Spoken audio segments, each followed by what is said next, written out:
শেষ থেকেই যেন শুরু করলেন মোহাম্মদ শামি। পেস ঝড়ে উইকেটের প্রলয় নিয়েই ক্রিকেটে প্রত্যাবর্তন হলো তার। লক্ষ্য কি এবার তবে বর্ডার গাভাস্কার ট্রফি? গেল ওয়ানডে বিশ্বকাপে 7 ম্যাচে 24 উইকেট নিয়ে টুর্নামেন্টের সর্বোচ্চ উইকেট শিকারী ছিলেন। তবে ফাইনালে গোড়ালির চোটে পড়েন তিনি। এরপর 1 বছর ছিলেন মাঠের বাইরে। তবে বাংলা টিমের হয়ে রঞ্জি ট্রফি খেলতে নেমেই কিস্তিমাত শামির। প্রথম দিন মাত্র 228 রানেই বাংলা টিম গুটিয়ে যায়। বোলিংয়ে এসে 10 ওভার বল করে উইকেট শূন্য থাকতে হয় এই পেসারকে।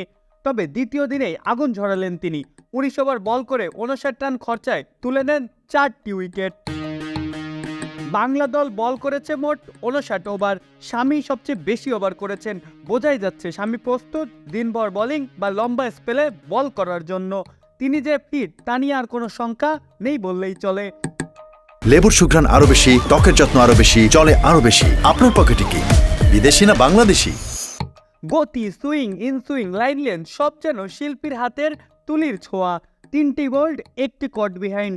স্পষ্ট ধারণা করা যায় শামির বল প্রতিপক্ষ বুঝতেই পারেনি। একাই ধসিয়ে দেন মধ্যপ্রদেশকে। দলকে এনে দিয়েছেন জরুরি লিডও।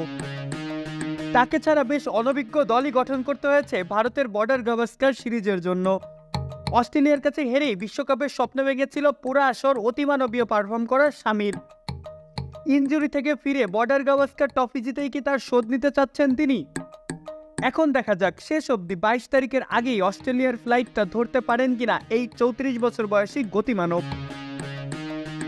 এর আগে 2023 ওয়ানডে বিশ্বকাপে সেমিফাইনালে নিউজিল্যান্ডের বিপক্ষে 7 উইকেট নিয়ে পেয়েছিলেন শামি ফাইনাল তকমা।